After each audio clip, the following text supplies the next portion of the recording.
Halo, selamat siang semuanya Sobat Indonesia. Berjumpa lagi dengan saya Ivan. Nah, dalam podcast kali ini kita kedatangan bintang tamu yang sangat luar biasa. Dan ini mungkin lagi hits-hitsnya, lagi anget-angetnya. Nah, dia bernama Sharon. Dia adalah 5 besar dari Indonesian Top Model 2021. Nah, Sharon mungkin ada perkenalan sedikit. Halo, nama aku Wirdasan Regina Simamora, tapi biasa dipanggil Sharon. Aku sekarang umurnya 22 tahun dan aku mahasiswa di Institut Seni Indonesia Yogyakarta. Oke, wah masih mahasiswa 22 tahun ya. Oke. Berarti ini sudah lulus? Semester 8. Semester 8 berarti tinggal skripsi ya? Iya. Oke. Nah, berarti kemarin waktu ke ikut Indonesian Top Model itu kamu cuti dulu gitu berarti? Nah, kemarin tuh sempet agak gimana gitu ya. Kalau misalnya aku ikut Indonesia Next Top Model, aku harus ngelewatin ya udah ikhlas gitu harus ngulang di tahun depan. Oke. Ternyata malah kampus meringankan aku, malah mereka support aku suruh 2000 semester 7 itu disingkat jadi 2 minggu sebelum keberangkatan Indonesia Next Top Model. Oh, berarti kayak semester akselerasi ya? Iya, tapi khusus aku gitu. Oke. Mungkin mengharumkan nama kampus juga kan? Iya. Berarti ini sewaktu kamu sudah balik ke Jogja ini langsung masuk ke semester 8 ya Iya, otomatis ya? jadi langsung semester 8 lanjutin. Oke. Tadi ibaratnya karir tercapai tapi kuliah juga nggak ketinggalan gitu Iya. kan? Oke, mantap. Nah ini Sharon nih. Pertama, kamu sekarang kegiatannya apa sih habis Indonesia Top Model ini selesai? Sekarang yang pasti endorse ya banyak gitu kan. Pasti kalau itu endorse ya. Tapi tetap aku karena sekarang masih semester 8 dan digempur untuk skripsi, jadi Oke. benar-benar yang aku harus memikirkan skripsi benar-benar karena aku targetnya memang 4 tahun. Jadi semoga di bulan Juni Juli aku udah selesai gitu. Oh, 4 tahun. Berarti pas tahun ini ya berarti Iya, ya? pas tahun Wisuda berarti rencana di bulan Juni Juli. Juni Juli ya? Iya. Oke, wah mantap. Jadi ini sekalian skripsi plus kerjaan mulai numpuk nih. Iya. Ya kan? Pasti otomatis kan kamu istilahnya sudah mengharumkan nama di Indonesian Top Model, as endorse, mbok yakin pasti sampai tahun-tahun depan antri gitu. Iya. Amin. Oke. Lalu, Sharon mulai senang jadi modeling tuh mulai kapan sih? Aku sebenarnya itu malah SMP-nya tuh aku atlet karate. Oke, atlet karate di SMP. Dulu aku mengharumkan nama Kalimantan Selatan karena aku asalnya dulu tuh di Kalimantan Selatan. Aku lahir besar Kalimantan Selatan. Terus pindah ke Jogja, aku masuk sekolah homogen. Oh, SMA. SMA-nya di Santa Maria. Oh, Santa Maria. Oke. Terus habis itu nggak ada karate, yaudah deh coba-coba kalau misalnya dari tomboy ke feminim gimana sih gitu. Gimana sih cara pakai heels? Aku kan cewek tuh gitu. Karate nggak pakai heels soalnya. Terus habis itu berawal lah dari situ. 2013 aku mulai terjun dunia fashion. Itu tuh mulai dari fashion show yang nggak dibayar. Oke. Terus mulai meranjak waktu itu karena baru di Jogja, aku tuh nyewa motor masih. Oke. Jadi fashion show digaji 50.000 hanya untuk bayar sewa motor. Oke. Itu SMA ya? SMA. Dan karena dulu aku asrama, terus sama susternya tuh dibilang, kamu tuh mau sekolah apa mau ngapain sih kesini gitu kan. Tapi yang namanya tekad, keberanian ya nggak apa-apa. Jadi dulu kalau misalnya selesai dari fashion show itu dihapus tuh make upnya, terus habis itu entah pialanya tuh dimasukin dalam tas gitu. Jadi kelihatannya tuh kayak aku baru pulang les gitu. Iya. Padahal itu habis fashion show kan? Iya, habis fashion show. Terus habis itu mulai fokusnya itu sekitar 2017 ikut fashion show gede di Jogja, mulai dari JFW, JFF gitu. Oke, Jogja Fashion Week gitu ya. Oke. Berarti mulai benar-benar menekuni mulai tahun 2017 ya. Iya. Tapi untuk basicnya itu mulai belajar di tahun 2013. Tapi secara backstreet istilahnya ya. Oke. Berarti Sharon ini sudah ya mungkin hampir sekitar 8 tahun ya. Tahu tentang model, mengikuti tentang model, dan sampai sekarang ini membuahkan hasil yang sangat luar biasa. Iya, bisa dibilang gitu. Oke, terus nih, kok bisa sih Sharon malah pilihnya tuh model gitu loh. Padahal basicmu itu kan sebenarnya karate. Apakah selain alasan pengen feminim itu atau ada lagi mungkin ada orang yang menginspirasi atau mungkin lihat-lihat di TV kok kelihatannya pengen belajar gitu. Sebenarnya ngalir aja sih. Dan di tahun 2013 juga itu tuh aku belum bener-bener vakum tuh, belum bener-bener mendalami dunia model. Tapi waktu itu tuh aku ikut satu ajang lomba dan di situ sebenarnya dikasih tahu kalau juara bakal main FTV di Jakarta. Oke. Tapi di situ paling cuman bohongan doang tuh, speak biasa lah gitu kan. Ternyata benar. Selesai aku dari lomba itu, aku dihubungi pihak Jakarta untuk main film FTV pertama kali tuh kalau nggak salah tahun 2013 ya, Cintaku Semanis Dodol Kurma. Di Jakarta itu ya? Itu di Jakarta. Okay.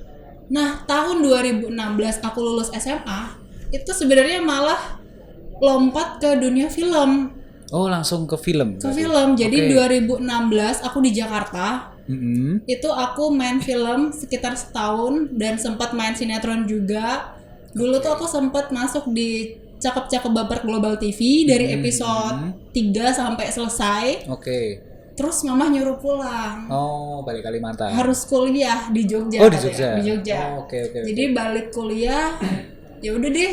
Ya, nanti kalau teman-teman udah pada lulus, akunya nyesek. Pas udah akhir-akhir kan. Ya udah deh, mungkin mama maunya yang terbaik gitu. Pas pulang ke Jogja, aku sempat mikir, nanti ada nggak ya aku dapat pekerjaan? Karena udah enak tuh di Jakarta megang duit. Terus habis itu, ya udahlah, maunya mama aja deh. Ya udah ke Jogja. Pas banget itu di tahun 2017. Makanya aku lulus SMA 2016. Tapi baru masuknya tuh 2017. Iya, setahun tuh kamu cari ilmu lah ya di Jakarta ya. Oke. Dan nyari cuan. Iya, bener. Di Jakarta ya. Akhirnya kamu tapi kembali ke Jogja lagi untuk kuliah. Oke.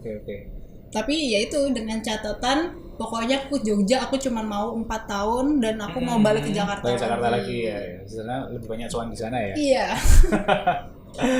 Nah, kok bisa sih malah kamu milih kuliah di Jogja? Kenapa nggak sekalian pilih kuliah di Jakarta? Kemarin aku sudah sempat bilang, Mah, aku mau dong di Jakarta aja kuliahnya, gitu kan. Ternyata mama bilang, enggak, kamu harus ke Jogja. Karena kalau kamu di Jakarta, kamu nanti bolos terus. Oh, oke. Berarti biar mama bisa ngawasin langsung gitu ya? Iya. Oh, iya. Itu masuk akal juga sih. Makanya kenapa kampus masih cukup banyak juga di Jakarta. Berarti kamu sudah punya kerjaan juga kan di sana kan. Kenapa nggak kuliah di sana sekalian gitu? Oh, ternyata ya emang alasan orang tua memang the best. Ada maksud tersendiri gitu. Yang kita sendiri kadang anak nggak ngerti gitu. Ih, mama maunya kayak gini gitu kan. Ternyata dia lebih ngerti. Iya, gitu. Dan bener ya terbukti ya sampai sekarang kan. Oke, terus ini sampai sekarang nih siapa sih yang paling mendukung Sharon dalam dunia model ini? Yang paling mendukung aku sampai dunia model itu pasti keluarga ya. Mama, papa, adik-adikku. Mulai dari aku dulu dari bawah itu benar-benar diantar mama, cuma naik motor hujan-hujanan gitu kan. Terus aku sempat bilang, Mah, kapan ya aku bisa fashion show di panggung gede gitu kan. Kapan aku bisa ke ibu kota. Dulu aku kan tinggal di Kalimantan, jadi kalau misalnya ada denger orang pulang dari Jakarta tuh kayak wow banget gitu kan. Terus Mah, aku mau ke sana suatu saat nanti gitu kan. Tapi pakai duit pemerintah. Bener, yang berangkat karate mewakili Kalimantan Selatan. Oke. Oh, berarti bener terkabul ya. Mulai dari karate dulu nih. Iya. Nah, mungkin ngecek dulu nih Jakarta kayak apa itu kan. Iya. Jadi orang tua sih. Tetap orang tua ya yang paling benar-benar support. Sampai sekarang pun juga orang tua benar-benar support penuh ya. Support banget. Mantap. Enak sih kalau istilah kerjaan yang kamu sendiri mungkin suka, passionnya ada di situ, plus orang tua dukung, itu biasanya jalannya emang sukses di situ. Karena kan doa mereka tuh benar-benar lancar lah gitu. Bener banget, sesuai kan passionmu dengan doa orang tua satu jalan. Iya. Pasti akan sukses. Benar banget. Terus Sharon kan sudah cukup lama nih di dunia model juga. Nah, pernah nggak ada sih kendala apa yang paling ngena nih di Sharon nih? Mungkin ada yang orang nipu atau gimana? Kendala Jadi dulu awal-awal aku nggak ngerti dunia fashion gitu kan, dunia modeling aku nggak ngerti. Karena aku dulu di Jogja, mama kan baru-baru aja tuh ke Jogja. Mama dulu di Kalimantan, jadi aku sendirian. Dulu saking pengen banget aku di dunia model, aku tuh ada yang bawa, kayaknya kamu punya fashion di dunia model, tinggal dipoles. Aku percaya, yaudah aku ikut dia gitu kan. Aku ikut dia lomba-lomba. Aku pikir tuh kok nih orang baik banget gitu kan, ngasih aku makan, ngasih minum. Terus kalau ada lomba gitu-gitu, dia selalu nganterin aku gitu kan. Ternyata di balik cerita itu, pas mamaku pindah ke Jogja, dia minta duit kayak sewa baju ke mamaku, terus duit sewa make up gitu-gitu. Jadi dia mama nggak ngasih tahu aku, di belakang mereka ngomongin itu. Jadi bener-bener bisa dibilang mama habis-habisan di situ. Itu sih kendala. Terus mungkin kendalanya itu diri sendiri sih. Kenapa diri sendiri? Jadi insecure. Yang lain tuh bisa dibilang mereka dari sekolah modeling. Basicnya sekolah modeling, dan mereka untuk jalannya adalah gitu kan. Sedangkan aku otodidak. Benar-benar dari nol, semuanya berdiri sendiri. Berprosesnya tuh up and down banget. Jadi kendalanya di situ. Karena sih. otodidak itu sih. Lah kamu belajar untuk modeling ini dari mana? Kalau misalkan otodidak, apakah dari teman, kamu lihat mungkin YouTube atau gimana? Jadi berawal dari yang itu ekstra modeling tadi, yang aku di Santa Maria tadi, aku mulai dari situ. Terus habis itu kalau ada fashion show gitu, aku ngeliat kalau misalnya senior jalan tuh kayak gimana sih? Oh enaknya kayak gitu langkahnya. Terus kalau muter tuh enaknya kayak gitu langkahnya gitu-gitu. Jadi aku mulai explore tuh dari melihat mereka langsung gitu. Terus aku praktekin. Berarti benar-benar ya otodidak langsung ya, benar. Tidak ada yang nggak ada yang ngajarin, tapi kamu istilahnya lihat apa yang ada, lalu kamu implementasikan dan bisa gitu ya. Oke. Itu berarti mungkin talentamu emang di situ kalau menurutku ya mungkin ya, tapi cuman mungkin cara kamu belajarnya itu mungkin berbeda dari yang lain. Yang lain misal sekolah, tapi kamu hanya mungkin cukup melihat atau mempelajari saja bisa, karena kamu sudah punya mungkin talent di situ. Iya, bisa dibilang gitu. Oke, keren. Terus untuk sekarang ini kan Indonesian Top Model itu kan ini kemarin sempat booming banget lah ya di YouTube. Mungkin teman-temanku sendiri juga istilahnya banyak sih yang ngomong tentang Indonesian Top Model ada dari wakil dari Jogja gitu kan. Terus kemarin aku sempat bicara nih sama timku kan, itu temanku ternyata gini. Pas banget nih. Nah kebetulan bisa nggak sih dia dikontak? Nah ini makanya kan kebetulan pas kamu juga bisa, dan kita pun sudah planning juga untuk waktumu di sini juga kan. Nah sejauh ini tuh perjuanganmu gimana sih selama mungkin kamu karantina, atau mungkin sebelum itu deh, dari audisi dulu deh, audisi Indonesian Top Model itu suka dukanya gimana sih? Jadi itu bisa dibilang banyak banget drama. Ya itu yang kemarin aku sempat mau daftar nggak ya, tapi aku semester 7 bisa nggak ya gitu-gitu. Tanggung gitu kan. Terus akhirnya dengan tekad dan saat minta saran ke orang tua, gimana nih anaknya gitu kan. Mama bilang nanti kalau misalnya ada jalan pun pasti ditunjukin kok. Kalau misalnya kamu mateng, coba kata mama gitu. Jadi deh aku coba daftar. Terus habis itu aku sempat kayak ngomong ke diri sendiri, yaudah deh kalau misal target memang 4 tahun, tapi kalau misalnya Tuhan berkehendak lain ya nggak apa-apa lah, ngulang di tahun berikutnya gitu. Yaudah aku sempat datengin ke mahasiswaan, aku konsultasi, terus dibilang wah itu bukan wewenang kita, carilah kan samperin ini, disuruh aku ke pembantu dekan. Yaudah aku cari pembantu dekan, aku konsultasi, aku ada lomba ini, gimana enaknya. Kalau misalnya pun harus cuti nggak apa-apa, aku bilang gitu kan. Kita langsung urus surat cutinya aja nggak gitu. Tapi dari pembantu dekannya, langsung responnya tuh kayak di luar dari ekspektasi. Oh iya mbak, yaudah kita langsung bikin surat aja langsung ke jurusan, nanti biar mbaknya apa yang masih bisa dikejar aja. Nanti kita masalah surat izin kita urus. Nanti kalau misalnya ada yang perlu kita bantu kata gitu. Terus malah kemarin sempet ditanyain ada yang perlu diurus nggak, misalnya kayak transportasi atau enggak. Kemarin kan masih masa-masa yang bener-bener yang COVID, COVID lagi naik banget. Nah, terus habis itu gimana swabnya gitu-gitu. Terus aku kaget, kok gini ya gitu. Malah memfasilitasi dari yang detail ya berarti. Terus aku bilang aman kok Pak untuk semuanya, mulai dari transportasi, swabnya segala macam udah ditanggung, aku bilang. Jadi mungkin nggak ada lagi yang bisa ditanggung. Cuman permintaan untuk surat izin aja, aku bilang gitu. Terus malah bukan dari jurusan ke rektorat, tapi dari rektorat ngasih surat ke jurusan. Jadi di situ kayak wow, bangga banget dari gitu. Dari rektor sendiri ya. Iya, dari rektor sendiri gitu. Bener-bener senangnya itu sih. Terus nggak selesai dari situ, yaitu drama yang aku bener-bener, aku kan jurusan desain. Jadi aku harus ngebatik dulu, aku harus ngedesain dulu. Bener-bener semester 7 tuh seribet itu, dan aku malah gak fokus sama barang-barang yang mau dibawa. Nah, ada ketinggalan. dalam hati sih ya udahlah kalau misalnya nanti 1 bulan pulang gitu kan. Ternyata dikasih sampai 4 bulan gitu di sana. Jadi senengnya tuh bener-bener ternyata aku mampu gitu sampai sejauh ini berjalan sampai top 5. Iya benar. Kalau aku sendiri pribadi, aku anaknya insecurean. Jadi kayak aduh, mereka manajemen Jakarta pasti bagus-bagus. Mereka udah ada yang handle anak manajemen gitu-gitu. Jadi dari akunya sendiri udah insecure sih. Sebenarnya salahnya di situ. Iya. Padahal kalau mamaku itu selalu kesel gitu loh. Kamu tuh mampu. Kenapa sih kamu selalu merendahkan kayak dirimu kayak gitu?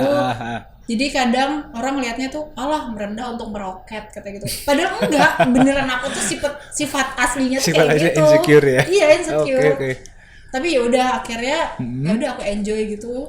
Santai di sana, bener-bener dia up and down-nya itu ketika ada masalah sama teman-teman yang di sana. Terus karena mungkin masalah di rumah, terus harus mikirin lagi gimana di waktu challenge karantinanya gitu-gitu. Jadi benar-benar udah ricuh banget sih itu masa-masa di karantina. Tapi rindu nanti adalah suatu saat yang dulu aku di INTM kayak gini ya. Ada nanti bakal diingat momen-momen itu. Dulu ada masalah sama teman-teman. Ada pelajaran sendiri yang bisa untuk kedepannya. Iya benar sih. Di situ kan banyak. Berapa peserta yang masuk karantina pertama itu? 16 dari ribuan orang yang daftar. Dari ribuan ya. Nah, ini Sharon bisa sampai 5 besar kan. Wah, ini sangat amat luar biasa. Mewakili Jogja lagi ya. Iya, kalau enggak dulu aku benar-benar pemalu banget. Jadi kalau ditanya enggak apa-apa. Keluar dari INTM sekarang aku bisa ngomong seperti ini. Nah, mungkin ya ini bagi yang melihat podcast ini ya, mungkin dulu mungkin teman masa kecilnya Sharon mungkin sekarang kaget, ini Sharon apa bukan gitu kan, dengan mungkin dia tadi cerita cara bicaranya mungkin iya mungkin nunduk. Nah sekarang ini dia sangat amat pede Sharon, confidence-nya sendiri aku sudah lihat dengan cara bicaranya, ekspresinya itu sudah sangat amat jadi dan matang menurutku. Wah keren banget ini. Oke. Nah ini berarti 16 orang, dan ini masa karantina berapa lama di sana? Kemarin aku keluar itu kurang lebih sekitar 4 bulanan ya. 4 Jadi bulan ya? Dari November, Desember, Januari, Februari aku keluar kayaknya. Februari berarti di Jogja lagi belum ada 1 bulan ini ya? Iya. Oke. Jadi ketika kemarin tuh yang lucunya itu waktu dikembalin HP. Oh ya, lupa pasportnya. Oh berarti 4 bulan itu sama sekali nggak boleh nyentuh handphone ya? Sosial media kita nggak bisa, terus untuk yang keluar juga nggak bisa, jadi benar-benar kita di karantina. Wah itu untuk orang sekarang ini ya tidak megang smartphone mungkin sampai 4 bulan sendiri itu udah ya kelihatannya mustahil gitu kan. Jadi emang benar-benar Indonesian Top Model yang Sharon alami sendiri pun juga benar-benar diproses sampai nggak cuman dia skillnya pun, tapi juga benar-benar aksesnya biar Sharon mungkin juga bisa fokus juga di sana. Dan itu 4 bulan tidak boleh megang smartphone ataupun berkoneksi ya dengan dunia luar ya.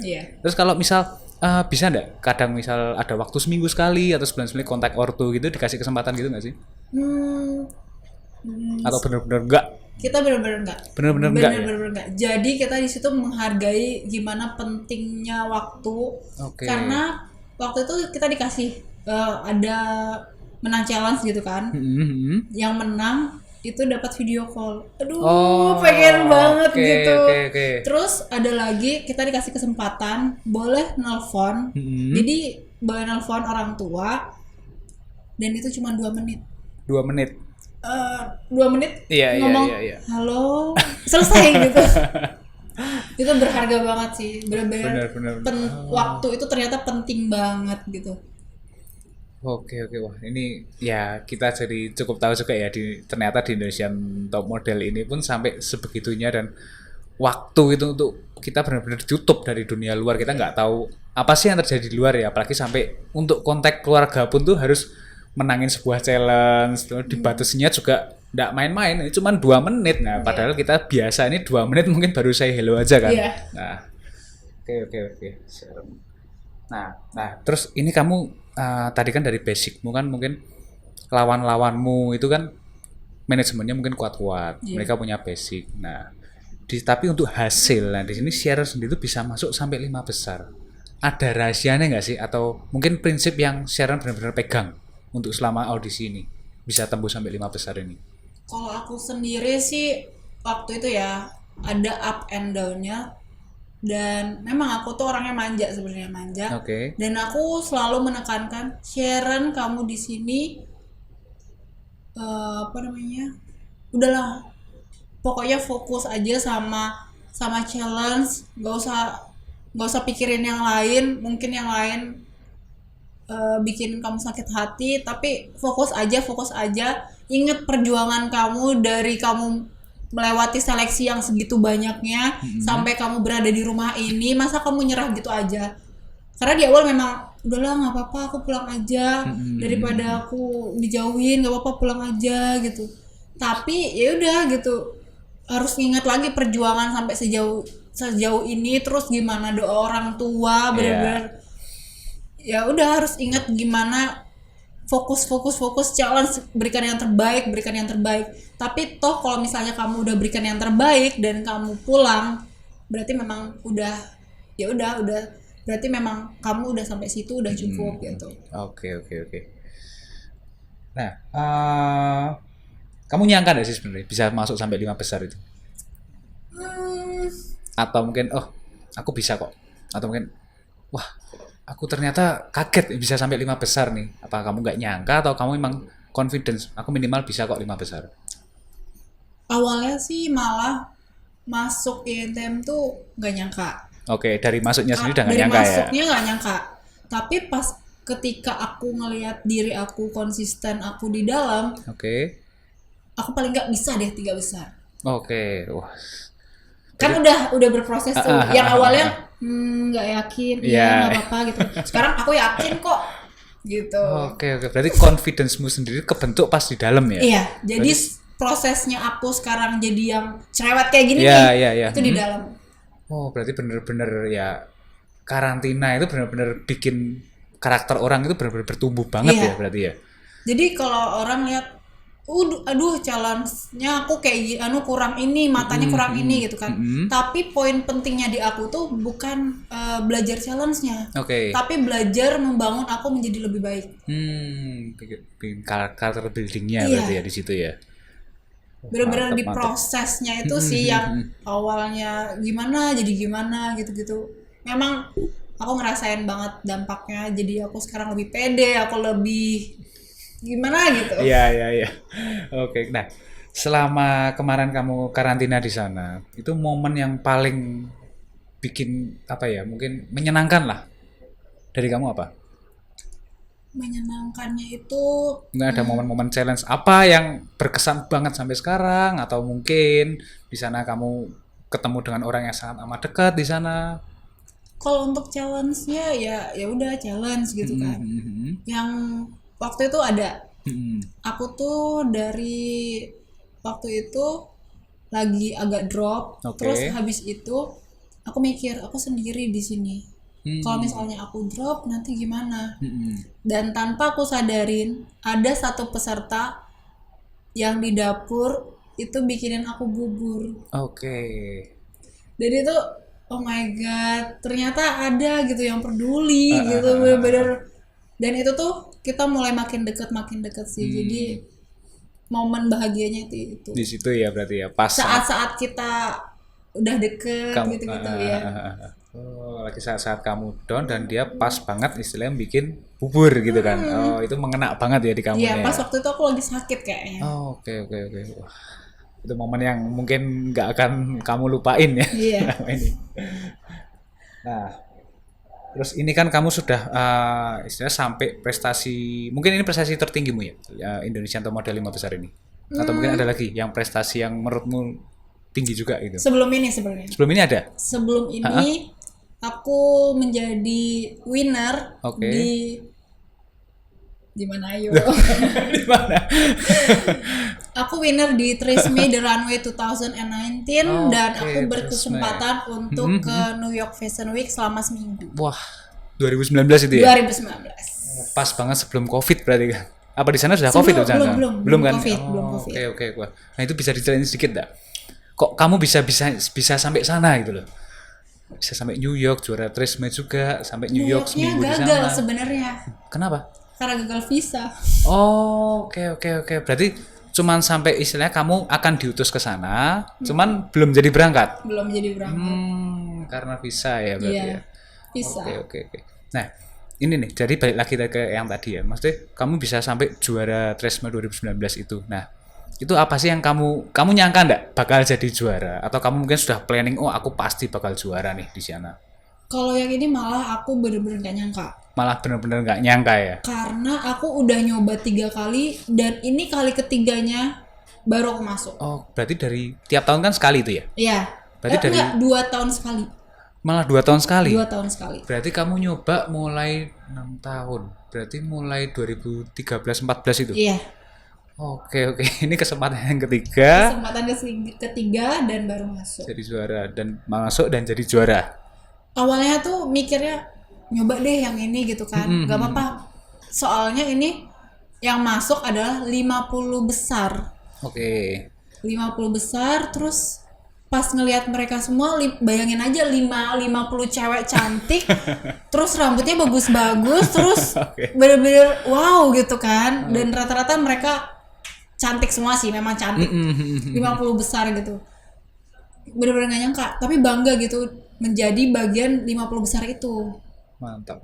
Dan ternyata yang lebih gak nyangka lagi masuk 10 besar. Oke. Pas grand final itu kita disuruh runway gitu kan, disuruh runway dan aku masuk 10 besar. Wah, mantap. Pas masuk 10 besar itu memang singkat sih, karena cuman kalau nggak salah 3 hari 2 malam. 3 hari 2. Apa 5 hari 2 malam?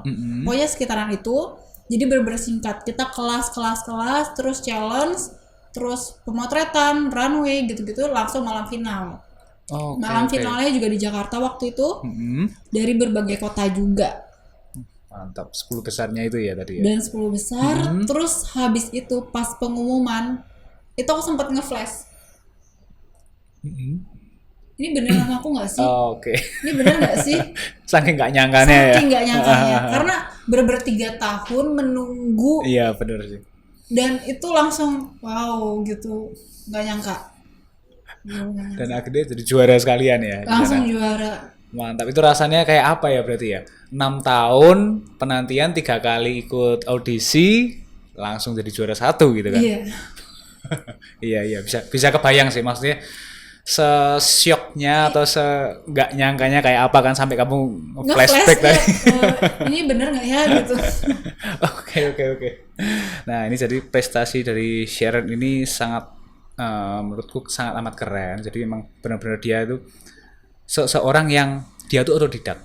Cuman dengan ketekunannya dan mungkin talentnya, lalu passion dan juga terutama dukungan dari orang tua, dia benar-benar bisa sampai sejauh ini dan sesukses ini. Nah, setelah ini nih Sharon, setelah sekian banyak prestasimu nih, nah setelah ini kamu punya planning apa sih ke depannya?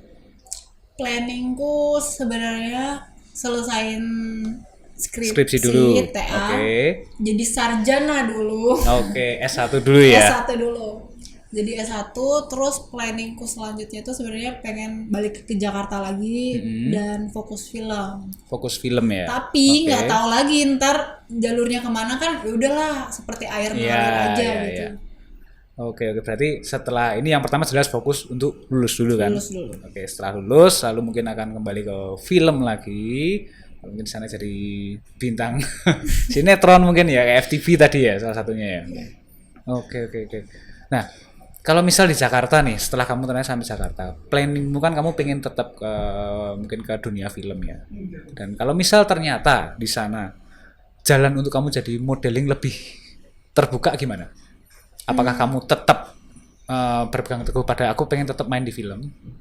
Atau mungkin kelihatannya ini lebih sukses nih atau lebih cerah nih? Kayaknya nggak menutup kemungkinan untuk aku ke dunia model juga. Oke. Jadi ya ngikutin alur aja. Tetap ngikutin alur aja ya. Kemana aja gitu. Kayak aku dulu kan pengennya jadi atlet karate gitu. Terus tiba-tiba melenceng ke model, melenceng ke film. Entah sekarang desainer gitu kan. Kemana sebenarnya arahku? Mungkin desainer baju karate mungkin kamu yang dimaksud. Bisa jadi kan. Bisa jadi. Masuk. Ya benar ya. Jadi jalan itu nggak ada yang tahu ya. Iya. Tapi cuman ya kita hanya bisa istilahnya mungkin tahu apa yang kita suka, kita tekuni dan juga jangan lupa support dari orang tua. Oke. Cuma bisa berusaha. Oke, Sharon, mungkin ada closing statement nggak mungkin buat misal nih pendengar podcast ini yang mungkin lagi sama kayak kamu Sharon, mungkin lagi di jalan yang modeling tapi kok mungkin lagi stagnan atau pengen bermain film tuh tapi kok stagnan atau aku nggak nemu jalan nih. Nah mungkin Sharon ada sedikit ya saran untuk mereka itu? Kalau aku sih cuma ngasih saran, kamu yakin ke diri kamu sendiri, apa yang kamu jalanin dari hati itu pasti akan berbuah hasil yang bagus. Karena kalau kamu sendiri ngejalanin yang nggak dari hati, setengah-setengah, ya udah kamu sendiri pun nanti bakal setengah-setengah juga sampai ke sananya gitu. Oke, wah keren banget ini. Berarti emang ya benar-benar kamu harus tekun di sana ya, fokus di sana, jangan cuman setengah-setengah. Lalu ya baik lagi tadi ya, confidence-mu juga perlu kamu tingkatkan lagi kan untuk meningkatkan talentmu. Oke. Nah, mungkin untuk podcast yang ini cukup. Terima kasih banyak Sharon sudah menyempatkan waktu di sini untuk berbincang-bincang dan kita juga sedikit lebih tahu lagi tentang Sharon. Nah, ini Sharon jangan lupa nanti mungkin yang habis melihat podcast ini mungkin tahu Sharon, nah bisa follow juga mungkin dia. Bisa. Nah, oke. Nah, sekian untuk podcast yang ini. Podcast yang ini dipersembahkan oleh Postnesia, yaitu aplikasi kasir online gratis yang bisa di-download di Play Store dan di sana benar-benar 100% gratis, tidak dipungut biaya apapun selamanya. Oke, sekian, terima kasih. Terima kasih Sharon, terima kasih semuanya. Postnesia, aplikasi kasir untuk Indonesia, Android dan website BIS, online, transaksi yang tidak terbatas, fasilitas manajemen stok, piutang, biaya harian, cek ongkir, barcode pembayaran, input barang via Excel, serta sistem absensi dan data karyawan. Gratis! Download sekarang di Google Play.